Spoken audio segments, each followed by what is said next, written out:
Welcome, folks. Welcome to our 12th trail chat from For Wild Places.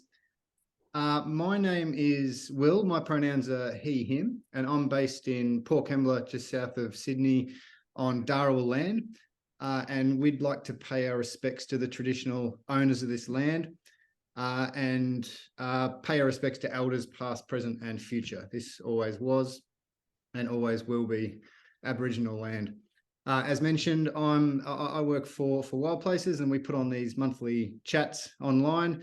We usually have just a pretty relaxed chat with a special guest over about an hour. And about halfway through, I've usually got a million questions for people, and then about halfway through, we open it up for other folks to ask questions. And then, of course, it'll pop up on YouTube later. Today, I'm super stoked to introduce you to our very special guest. I'm going to read out this intro. It's pretty exciting. Aubri is a white queer, ace transgender and genderqueer hiker, backpacker, ultra runner, writer, researcher, and activist. Aubri has thru-hiked the Appalachian Trail, Europe's Tour de Mont Blanc. I don't know if I say that right. Vermont's Long Trail, John Muir Trail twice, the Tahoe Rim Trail, New England Trail, the New Hampshire's Cohost Trail, and is 85% done with the Pacific Crest Trail, but I suspect that's out of date. We might need an update on that one. They've also completed the Northeast 111 4,000 footers, the New England 67 4,000 footers. I don't know how to say this next one. The Adirondack, look, Aubrey's going to have to help me with that one. 46 peaks, and the New England 100 highest, all in both summer and winter seasons. They've run ultramarathon distances from 50K to 100 miles and set 16 fastest known times, FKTs. They've logged more than 8,500 miles on their feet in the last 3 years. And quick calc, that's 13,600 kilometers. And their writing has been featured in Trail Runner Mag, Long Trail News magazine, and Non-Binary, which is an anthology from Columbia University Press. They were raised poor and working class. They aim to be a trans and non-binary ambassador and change maker in long-distance backpacking, hiking, and ultra-marathon running spaces. They can frequently be found blogging about their adventures or sharing wilderness photos, cute cat pictures, and flying trapeze videos on IG. So please give a big warm welcome to Aubri Drake. Thanks for joining us, Aubri. Yeah, thanks for having me. So I'm calling in from Massachusetts. I'm from the western side of the state that's away from Boston. And I live on Nipmuc, Pecumtuck, and Nonotuck lands, most of which were unceded. Yeah, happy to be here today and talk about running, hiking, thru-hiking, outdoor adventures. So, yeah. Well, my first question is by far the most important one. In that intro there, I mentioned something. I've been following you for a while on IG, but I have not seen any flying trapeze videos. When are we going to see something there? It's been a little while since I posted some videos. I typically take classes in the fall and then in the winter season. And so right now I'm on a little bit of a break for the next couple of months. So if you scroll back, if you go to my profile and scroll back, there's some videos in there. All right, I'll do that. And that's also a great reason to follow Aubri on IG. You can see the future vids there. Now, oh man, I got so many questions, but Aubri, how do you are such a prolific blogger. Before we get into some of the stuff you've been doing recently, I just wanted to ask, where do you find the time to write? I mean, it really kind of depends. When I'm doing long section hikes, I'll take notes during the hikes, but most of the time I'm doing, 50 kilometers a day. And so I don't often have the energy to kind of sit down and write out my experience as fully as I would like to. So I take notes each day. And then whenever I get home, as I'm kind of resting and recovering, and I have a little more time because I'm not running around as much, I'll take time and sit down on my computer after work and spend a couple of hours every day. It took me a couple of weeks to catch up on writing up my entries for the Arizona Trail, which I came back from like 3 weeks ago. Oh, yeah. Yeah, I was gonna. So yeah, I mentioned in that intro. I think my intro might be a bit out of date. So you've can like, what have you been up to lately? You've obviously knocked off the Pacific Crest Trail, and yeah, I've seen some blog posts on the Arizona Trail. So like, what have you been up to lately? Yeah, so that is up to date. I am 85% done with the Pacific Crest Trail. I'll be finishing it up this summer. So I work full time. I work in medical research, and I save all of my paid time off to go as fast as I can whenever I take off time off work. And so the PCT I've been working on since 2019, because it goes from Mexico all the way up to Canada across the United States. It goes through California, Oregon, and Washington states, and it's 2,600 miles. It takes most people 6 months to hike it, and so I've been doing it in long sections. Last summer, I did a 5-week trip over 28 days. 20, it was 26 days of hiking, 2 days off, and I covered 750 miles. Um, so that was wild. I was also very proud that I managed to convince my work to let me take time off. I was like, I know that this date is coming up, and I've arranged it this way, and I have this other person who's going to help you. And but yeah, so Pacific Crest Trail will be this summer, finishing off the last 425 miles in Oregon, and I will finish the Pacific Crest Trail. And that will be at the Bridge of the Gods it's at the Oregon Washington state line. There's a very large bridge across the Columbia River. So I thought it was nice to be a large kind of physical object to finish at, something impressive, rather than like, here's a road I've seen twice. Okay, we're done. And then I did the first half of the Arizona Trail, back in March. And then I will be finishing up the other half of the Arizona Trail in October. The Arizona Trail is a desert trail, so it's one of those trails that you have to do it in either spring or fall, but you can't really do it in summer here. And then I also managed to get into the Leadville 100, which is in Colorado in mid-August. So I will be doing that. I start training for that, like my big training block on Tuesday. So I was gonna. So yesterday I saw your Strava post about the heart rate monitor and training for the 100 miler. That's what that's for. yeah, it's gonna be the Leadville 100. It's in Leadville, Colorado. It's got about 16,000 feet of elevation gain over the 100 miles. But I think probably the biggest challenge that most people face is that it's at altitude. Mm. So the starting line is at 9,000 feet, and you go over a pass that's at 12 and a half. So um, it will be a new challenge. It will be very different than the last 100 miler that I did. What's it? Will you? Because you obviously do so much hiking. Actually, I was going to ask you about your recovery, but we can come back to that. But will you kind of switch training regimes now, going from hiking to running? Like what's the different approach there? For the 100 miler, kind of the biggest difference between kind of what I generally do, which kind of an off season, it's run during the week, hike big miles on the weekends. Like this winter in 30 calendar days, I did all of the Adirondack 46 high peaks, which is in upper state New York. Many of them required crampons, ice axes, snowshoes, breaking trail. I think I saw temperatures down to about -20 Fahrenheit. With I saw wind chill about -30. It was very interesting. I think there was winds up to about 70 miles an hour, where you're like get knocked over if you get hit by the wind.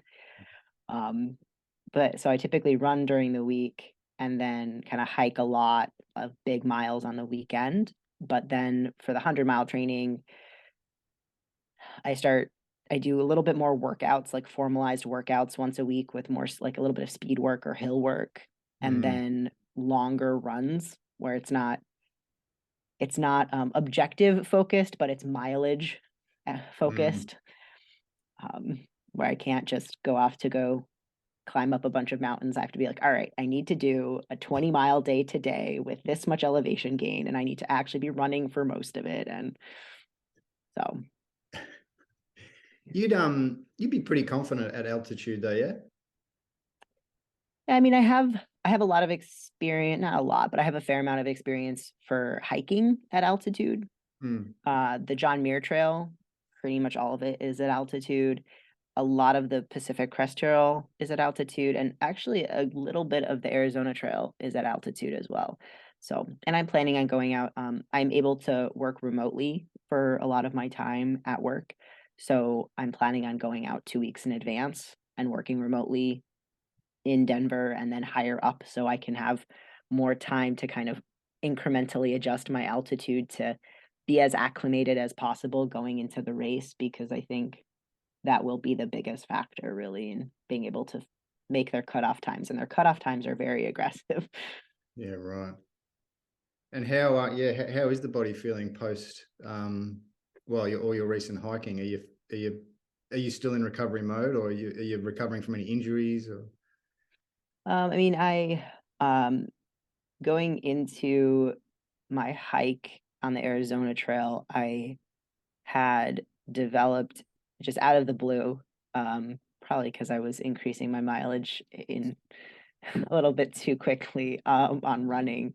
I developed a really intense shin pain in my right leg, and so I backed off running for a couple of weeks leading up to my hike.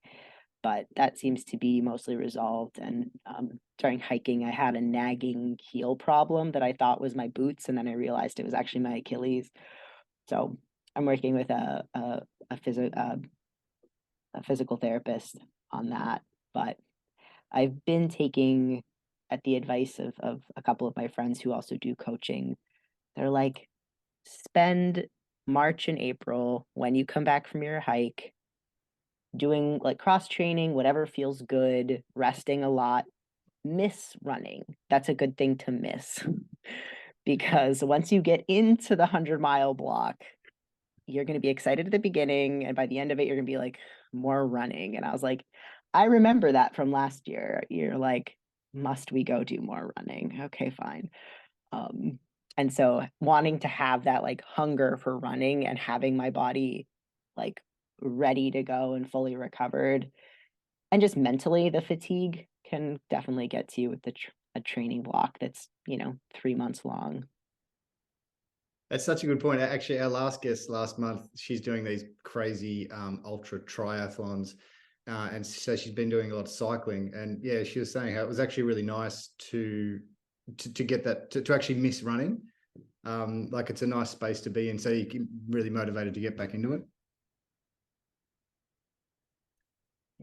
Um, Aubrey, if you don't mind, your the article you wrote to be seen in Trail Runner Mag was a while ago now, but that really affected me. I thought it was great. Do you mind? Are you cool if I ask you some questions about the content in that article and some other stuff you've written? No, sure, yeah, go for it. Awesome. It's just because I know we did want to talk about hiking and running, of course. But in that article, you mentioned that you discovered the term non-binary in 2011. So before that, you'd never considered that there might be genders beyond a boy and a girl. Can I just ask you to describe, like, how does it feel to not even have the words to describe how you're feeling inside? Yeah, I mean, part of what was so powerful for me in that moment in time to find a word that described my experience, it was many different pieces, but one of it was, it told me that I wasn't the only one. It Hmm. wasn't just me. It wasn't that I was just an aberration. I wasn't abnormal. It wasn't just me. There were other people like me, and that feels very different because it's so isolating to always for me, I was always trying to shove myself into a box of like, well, okay, like this is what a woman is or this is what a man is, but that doesn't feel quite right. I'm not very good at it. I don't really like it. It doesn't really work. But I guess I'm just gonna maybe everybody feels this way. Maybe. And tried on a couple of different like I tried to find different words to describe who I was and I couldn't find any of the words that people had, like gay or straight, or like masculine or feminine, but it was like if you're a masculine woman then you're gay and if you're a feminine man then you're gay and it was like but I don't know that any of those things fit quite right or represent my actual experience. So and part of like finding a word for myself was also really powerful in finding that there is a history that comes with it, right? Like there have been people before. There is kind of that continuity, that sense of connectedness of generations that have come before me and being connected to that rich history. It's especially when I don't know, for myself, I had kind of a feeling of almost being like an orphan, where there wasn't a connectedness with a group of other people that had a similar experience. And then being able to find out that, oh, actually, I come from a long line of many trans, gender expansive, non binary people who have existed for millennia and have existed in most cultures. There have been spaces where different words are used, but it describes that experience. And so, yeah, it was life changing and it made me feel much less lost and much less alone. Mm, for sure. I just want to apologize. I've got a little Kelpie who's complaining in the background. That those noises are not coming from me. No, thanks heaps for that. What made me one thing that made me, I guess, angry reading that article is you're describing as a child just playing with other kids, playing in nature and getting muddy and jumping around, and no one giving a shit about this stuff. And then it hits you like a truck when puberty kicks in, and then society and other parents and everything comes in. And I'm thinking about it, especially at the moment, because I've got a 9-month-old kid, and at the moment, it's just that beautiful stage of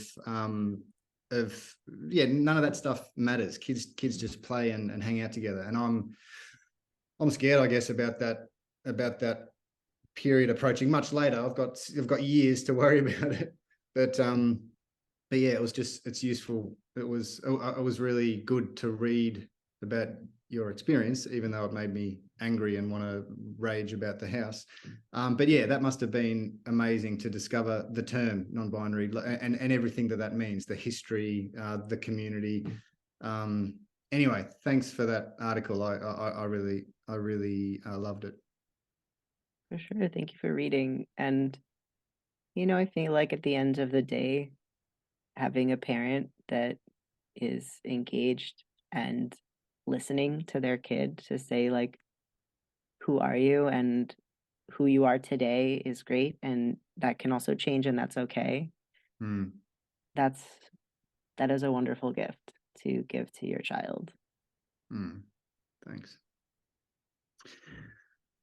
Um, I don't want to go. We don't need to get too serious, but I did want to ask you. I was just checking out website translegislation.com, and well, according to that website, there were 512 bills in 2023 introduced attacking the rights of trans and non-binary folks. 45 have passed, 370 are still active, 97 have failed, which is great, I guess. But like, that's insane. Over 500 bills. I've got my own opinion on this stuff, but I just wanted to ask you, what's your take on what is behind this massive push at the moment, attacking the rights of trans and non-binary folk? I mean, it is devastating. It is not surprising. Um, Trans people have been saying for a number of years, hey, they're starting to push through these different bills. People, we should pay attention. Can you please pay attention? They're like, well, but do trans people belong in sports? Oh, I don't know. Maybe they don't. Right. And if it's actually, it's interesting, a number of people that I follow have raised this point, which is if you look at the steps to genocide, they're taking many of those steps, and we're getting towards the tail end of that, where at the end of it, it's all about dehumanizing and distancing and othering. And they've been, the right in the US has been working on this for a long while. Mm. And it's kind of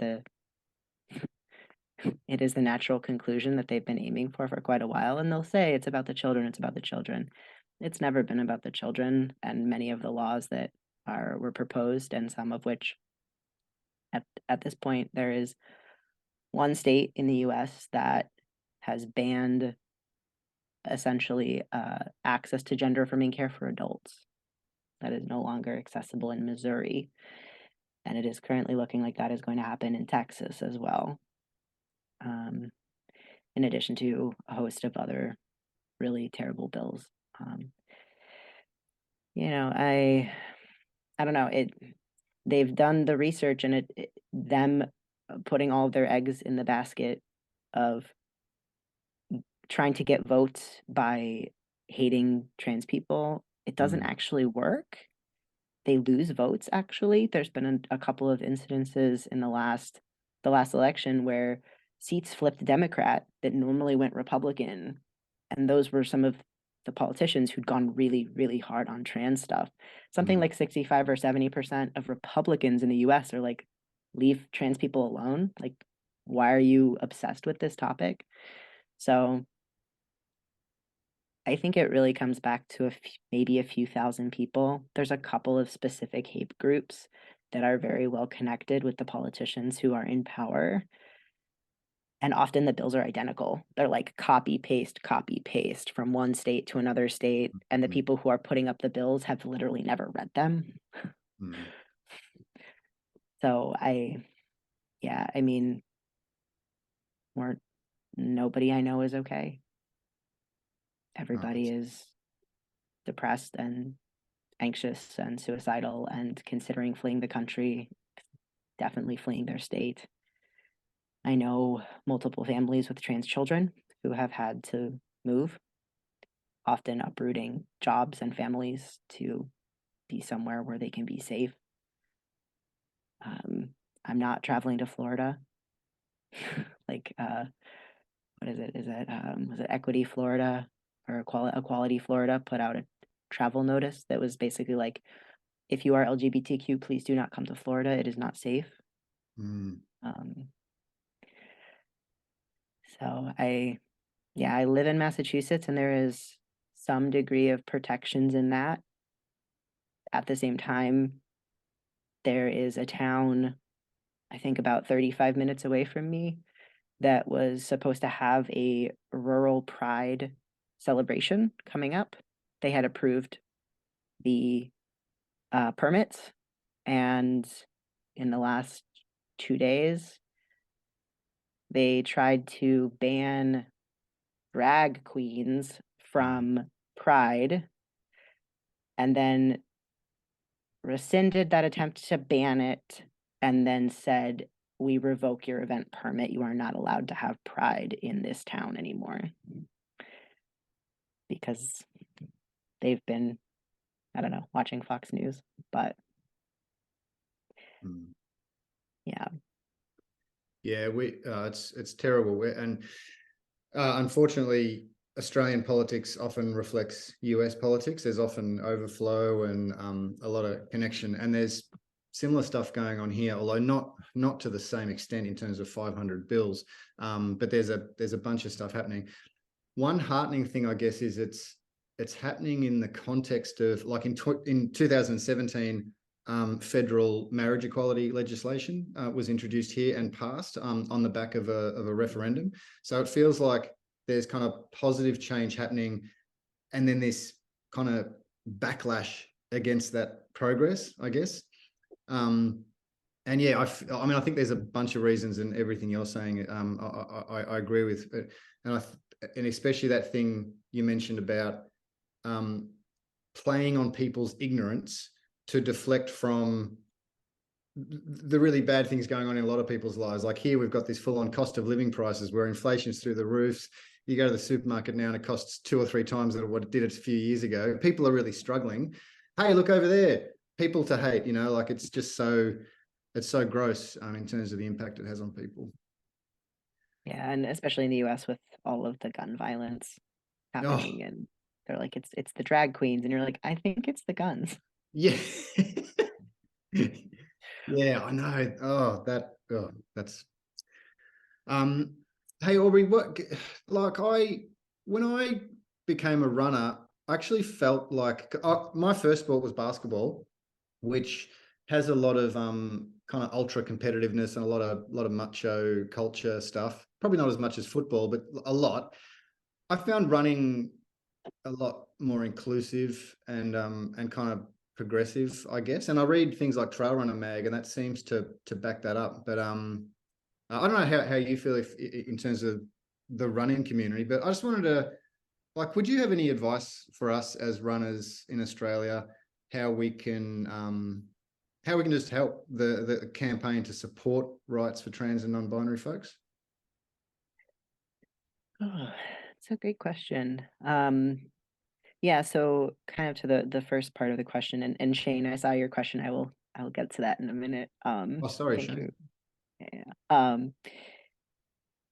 I have found most folks in kind of running and ultra running community to be more relaxed, more open, more willing to just whatever it takes to be welcoming. And I think that kind of, especially from ultra running, I think that's a little more in kind of the ethos where it's like, how can we support you? What snacks do you like? We're all in it doing a hard thing together. There's not that kind of ultra competitiveness and not as much toxic masculinity kind of in this idea of like, we're the fastest or we're the best. And it's like, we're all out here doing a silly thing, which is running around in circles. Like it's a good time.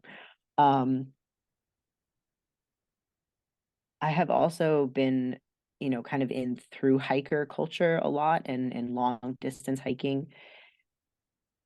And it kind of varies. Kind of to Shane's question, it really kind of varies. Sometimes I am surprised by the people who are not supportive and people who are looking to cause trouble. I'm generally read as a gay man on trail, and that has people have had a problem with that sometimes. I ended up hiking through the South, like very, very rural South, during the election for Trump. And people would have a lot of feelings in me. And I had people tell me that they're like, are you gay or something? And I was like, there's clearly one right answer. And the answer is no, definitely not.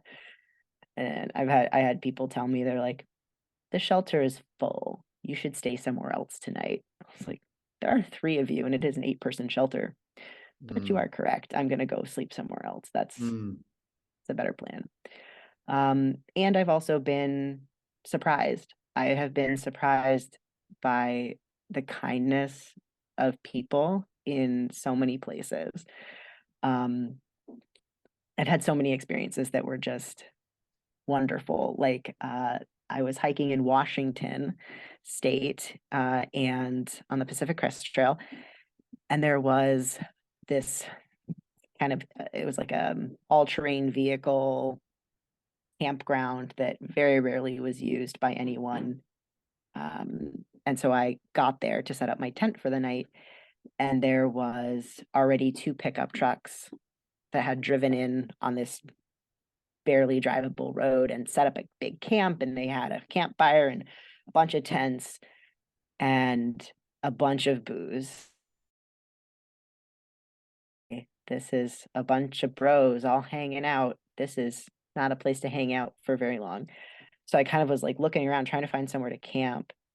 And this older man comes over and he's like, "Oh, there was a couple of people who stayed last night who stayed like over there." And so I was like, "Thank you." And I like go over and set up my camp. And I'm in my tent about to go to sleep. And I hear this voice who goes, hello in the tent? Are you still awake?" And I was like, "Yes." "Hello. This is how the horror movie starts. What can I help you?" And he's like, "So," and it was the old man who talked to me earlier, and he goes, "So, as my son just came back from a walk, and he wanted me to come ask you, and he said he wanted to invite you to come and have a margarita with my son and his husband. You can come, we have a really nice fire, you can come hang out with us if you'd like, but if not, it's okay." And he like walks away, and I was like, all right, this is going to be different than I thought. And I like went and sat by the fire, and we talked for a couple of hours, and there like the son was like, "I told my dad specifically say me and my son and his husband." He's like, "Because I know what we look like. I wouldn't come out. I'd be like, I know what you all are about."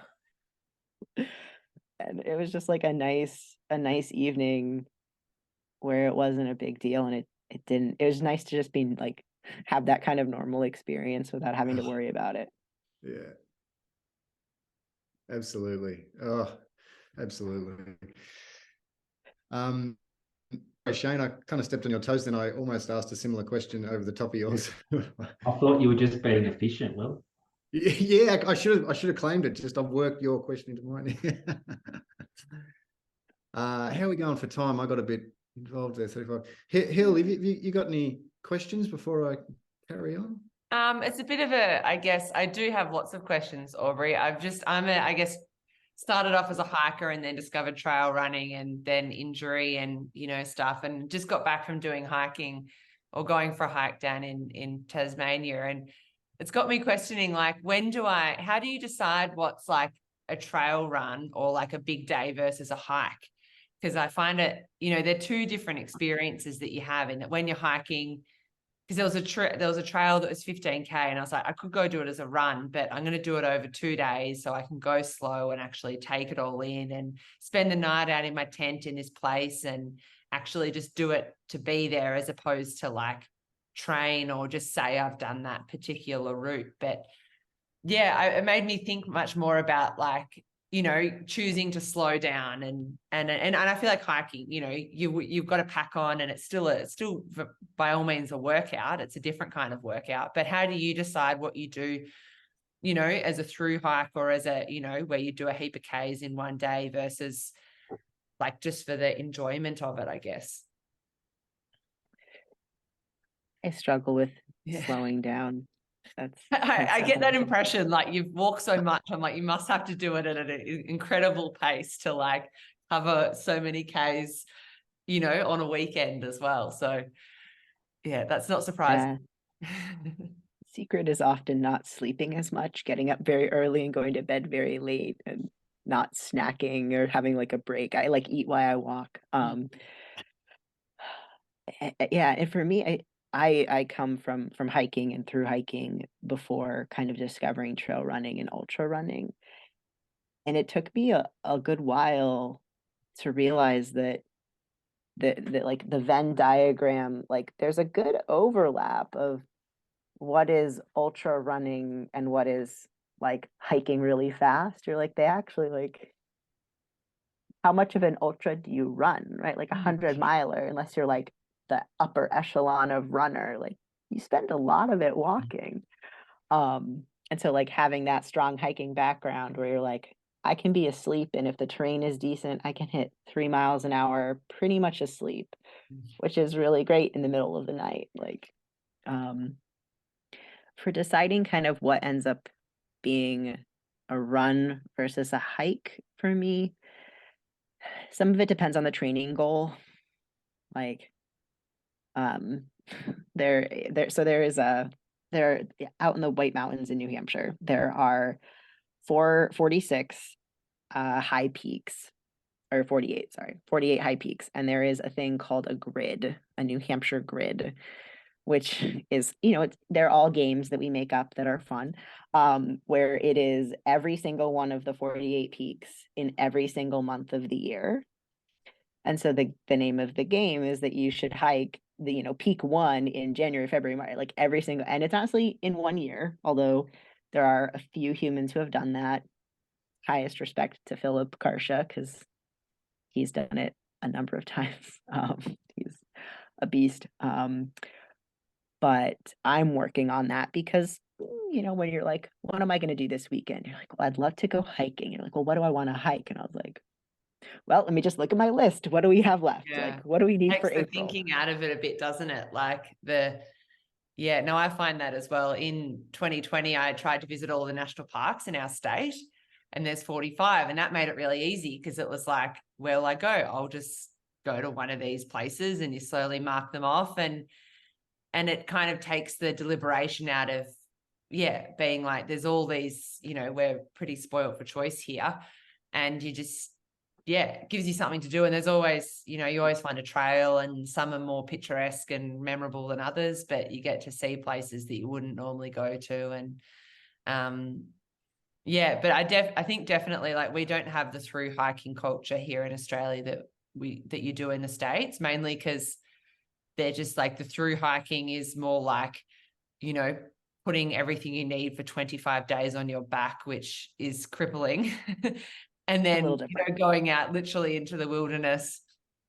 And, we've got the Australian Alpine walking track, which I think only like a dozen people do each year, just because it's very poorly maintained and that sort of thing. And, it's only reserved for the very competent hikers who are basically completely self-sufficient. But I know a lot of people that do go over to the States to do the likes of the PCT and that kind of stuff, because it's doable and it's reasonably accessible in terms of like your skill level.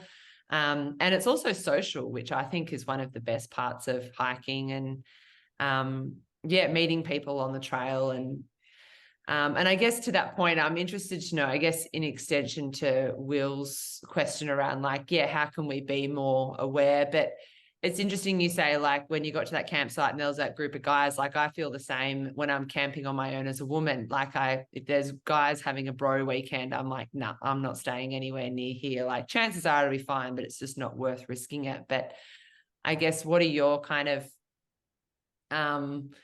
not necessarily red flags, but like, what are the things that you do when you're out on the trail, just for your own safety perspective? Like, whether it's people or fatigue or rolled ankles like Will had, what are some like of your tips that you've got over your thousands of kilometers that you've covered that have kind of got you out of a potentially sticky situation? Oh man, that's a really good question. And nobody has ever asked me that. I love it. It's so good. I feel like the biggest one is like trusting my gut and learning to like just roll with that. Where in day-to-day life, I can be like, well, I like kind of reason myself out of it to be like, well, I mean, how much of a risk is it? Like, maybe they meant something different than the implication that there was.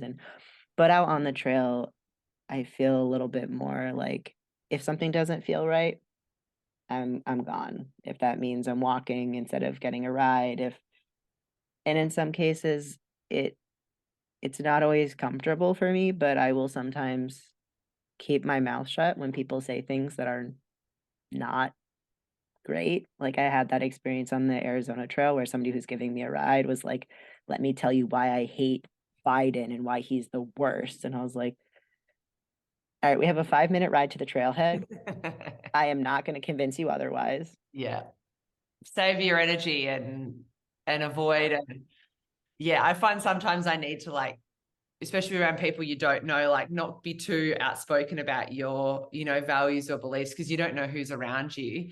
And if you are staying in a hut, if you're sharing a hut, like, it's a pretty small space. And it's kind of, because you can get along with anyone in a way, like, if you need to, but as soon as you kind of put your heart on your sleeve or your values on your sleeve, it's pretty easy to I don't know, maybe make what could be a reason, you know, an uncomfortable but plausible, you know, you can withstand that situation into something where you do feel, I guess, vulnerable or I don't know. Yeah, you just don't want to, I guess, open that can of worms. Yeah, and it's always a balance between authenticity and safety for me as an individual. And I think that's also true for a lot of other people who are out hiking who are some kind of minoritized people. And I think that applies for women hiking, honestly, as well. And at the same time, like also sometimes allowing myself to give people a chance to give them an opportunity. Like if there's not red flags happening, to sometimes lean in and be a little bit vulnerable and not necessarily like I won't necessarily give people my whole truth, but there is something to be said for a spirit of it. Like there was a particular interaction that I had. It was a very long interaction when I was on the PCT in Washington, where I was in town. It's this very small town that's only accessible by ferry or on foot. And I ended up hanging out with these 3 retired, like ex-military fellows who were all in their like 60s and 70s. And they are not people that I would normally be spending time with, but they were very kind and very good conversationalists. And we ended up having a really wonderful conversation where the ex-Marine was like, made presumption that he's like, well, you know, you're gay. Like, how did your parents take it? And I was like, all right, let me give you the like emotional reality, not necessarily the real reality, but like, let me give you the emotional reality. And I was like, yeah, my parents were like you, very conservative Christians, and they didn't want to have anything to do with me. And he was able to stay in the moment in ways that most other people that I've talked to were not able to. And he like just about like held my hand and looked me in the eyes and was like, that's not okay. And I am so sorry that they couldn't see the value in you. I was like, all right, I wasn't expecting to be like crying with this ex-Marine in a campground somewhere randomly, but like having those moments that people can surprise you sometimes. But to Will's question about kind of like how can you invite people in, be more inclusive, I think some of it is a matter of doing your own research, doing your own reading, doing your own learning, where like knowing how to own your mistakes. I gotta say, like one of the best things in the world to me is somebody who's made a mistake and knows how to say I'm sorry and knows how to do better and can own it in the moment and say, oh, I stuck my foot in that. I am very sorry. I realized that I did. I'm going to do better. I really appreciate if you'd give me a chance to show you that I can do better. And sometimes that's better than not having made a mistake in the first place. Totally. And I think that's what gets me is like the fear of being cancelled or saying the wrong thing. And then we don't have those conversations or kind of tread into those gray areas because we're afraid of offending someone. But through that comes learning. Like you said, you've got to make mistakes or, you know, or someone to kind of say, well, have you thought about it in this way? Or, you know, to kind of further your learning and then being like, yeah, well, sorry, I said that, but that came from a place of ignorance or, you know, I've taken the time to learn and now I'm going to try and yeah, just understanding that people are trying, like, whether we're not going to get everything right, but yeah, I think, there's a balance to be struck, right? Because I think like for myself, and I think for a lot of people, it's death by 1,000 paper cuts, where sure, when you step in it, it's the first time you've done it, but it's the 100th time it's happened today for this person. And so kind of being able to hold space to acknowledge that like, I hurt you the once, but you've been hurt a lot in the same place by a lot of people. And I have power to hurt you in that way. And kind of a good apology is really powerful, and it doesn't come with a but, right? It's not like I meant really well and you're like, no, I'm not making excuses for what I did. Like, I made a mistake and I hurt you, and I'm really sorry. That wasn't what I was trying to do. I want to show respect. Because I think that's the thing. People get caught up on this idea of like, I don't want to offend you. But for me, at the end of the day, it's about respecting me. And it's like, if you use the wrong pronouns for me, you're disrespecting me. And it's like a true apology is coming to me saying, I want to respect you. I do respect you. And I made a misstep that showed that I didn't respect you. And I want to make that better. But at the end of the day, I think it's really just about being humble and being authentic and entering into interaction, having done the work, tried to educate yourself as much as you can. And if you're doing events, there are different things you can do, particularly around like gender markers to allow people to opt into gender categories without like not requiring any kind of like different kind of like legal proof of gender, and offering non-binary categories and offering flexibility that if you have a men's, women's, and a non-binary category, that there's equitable awards available for those categories. It's been really fun to watch, particularly around the US and Canada. I've been watching gravel racing on like bicycles has had a really big increase in races that offer equitable awards and prize money for non-binary athletes. And they've seen a huge increase in the number of athletes that are now showing up, because the first year they're like, well, we got 4 people. And the second year they got like 35 people. And I was like, well, yeah, if you build a space with people in mind, they're more able to show up. I think that's one of the things I said in one of the interviews that I did for Trail Runner, was that sometimes showing up to an event where I'm forced to check a box of either like male or female, it feels like I'm already having to lie or like put myself in a box and represent myself inaccurately before I even show up to the race. And so I don't even get to be at the race as myself. And then you're asking me to run how long?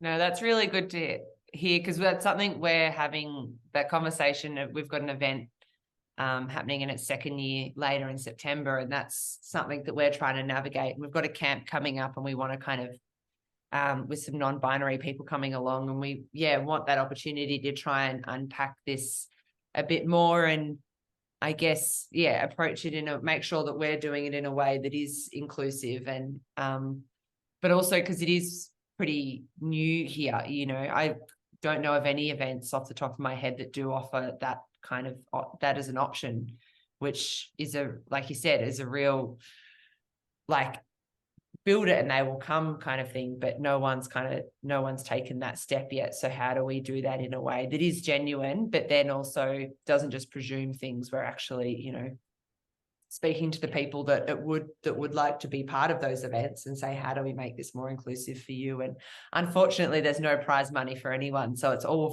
on that. We can be very diplomatic, but it's that we've got a long way to go here in Australia. Like Will said, in many ways, we're, always quite a way behind what is happening in the States, but it means that we can learn, and we've got a lot of, we can look to those events that are doing it and learn from them and reach out and say, hey, how have you done this? And how can we try and elevate the scene in Australia so that way we can, catch up rather than just constantly be lagging 5 years behind. And it's a real, I guess, there's a lot of potential there, but no one's kind of prioritizing it yet.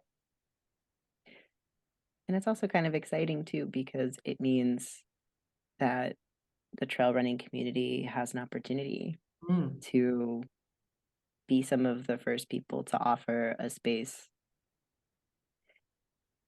And one of the things that I always mention whenever I'm talking, particularly with people who can influence those things and change those things, is Gen Z, at least the last time I looked, it's about 15% of them identify as some flavor of non-binary, and 3% of them identify as transgender. So if you want to stay relevant, I mean, it's a really good argument for it. Like, the next generation coming up has very different perspectives on gender and gender norms. So, like, to kind of keep us all moving together, it's also just generationally sensitive. And for what it's worth, one of my favorite series of like educational videos about trans stuff is from Australia. I believe I can actually just drop it in the chat. Yes, I believe please. it I'd is, love to see it. yeah, here we go. Yeah, it's trans101.org.au. It's a really, really lovely series of videos. They have little educational booklets, but I've given this link to dozens and dozens of people where they're like, I don't know very much about trans people or non-binary people. And I'm like, watch these videos and then come talk to me when you've already had your kind of basic beginning, like at least just a little bit of education about where to go from here. So. That's awesome. I think it's so important we're just having the chat as well, because I think you mentioned earlier, Aubrey, it's not as if we're going to solve every problem today either. Like, things will keep changing and evolving. And even in running, I've learned a lot about like formal stuff that can be done, cultural stuff that can be done. But I was thinking about parkrun the other day. Parkrun in Australia has introduced a non-binary category, and they did some great media around the choice they made and the discussions that were had, and that was awesome. But still, with parkrun, there's still only on every course there's a male and female record. So it's gone part the way, you know. So, but again, it's like there's positive steps forward, but the discussion needs to keep going around. Well, that's good, but what about this? Like, we need to keep going. Yeah, like, it was really exciting to see this year, because it's one of the big races that Boston Marathon had a non-binary category for the first time since Boston is Boston. And I actually know the person who won the category, and I think she ran a 2:22 marathon or something. Like, she missed Olympic qualifier by a couple of minutes, and it was just really exciting to see such a competitive field. And the prize money at Boston is very big for the men's and women's category, but for the non-binary category, it's like very, very small. So Right. I hope to see in future years that there'll be more equitable money in that. Yeah, one of the books that I've recently read that, you know, it's at the intersections that I really appreciated. It's called Running While Black by Alison, Désir. And it's, you know, it's based around talking about US anti-Black racism, but it is just very moving and interesting to think about who has access to running, why is it competitive, what are the histories that we tell and what are the histories that we don't, but also about building a culture in a running group, in a running community. What does that look like? And one of the things that she talked about was going to a group run at the beginning, at somebody else's group run, and nobody greeted her, nobody talked to her. People were like, it's supposed to be a group run, and people would like take off as if it was a race, and the goal was to go as fast as you could, and they left people behind. Nobody waited around for the people who were slow to catch up. And she was kind of like, why did I go? And this just makes me feel like I'm not a real runner and that I clearly don't belong here. So what was like, and she ended up creating her own group and made it completely different. And I think that's in general, right? Like one of the things for us to think about is how do we welcome people in? How do we create a warm, inclusive environment just across the board for making sure that everybody feels like if you're a 12-minute mile runner or a 6-minute mile runner, we should all be able to support each other and show up and have some kind of a run together. Absolutely. And in fact, that may be an awesome note to end on, because we're out of time. This always happens. We get into a good yarn, you got to finish up. Aubri, thank you so much for joining us. I know it's late there. We need to let you go to bed. Folks, yeah, thanks everyone for being part of this, and thanks for tuning in if you're watching on the YouTubes. Check us out next month on May the 18th at noon. We've got Melissa Robinson as our special guest, who took part in the Barkley crazy marathons. So she's a Central Coast woman. We'll be looking forward to not just the run, but everything about the highway is fascinating. Also, check out For Wild Places membership, forwildplaces.com. You can click through the links. Becoming a member and supporting For Wild Places allows us to do what we do and try and convince more of the running community to get active and get activist and turn individual motion into social motion. Oh, I didn't really say that right, but you know what I mean. But on that note, yeah, thanks for joining us. And Aubri, thanks again so much. Good luck at the Leadville? Leadville. Yeah, Leadville. We'll be watching and cheering you on, and all the best for 2023. Thanks for joining us. Thank you for having me. It's been really great.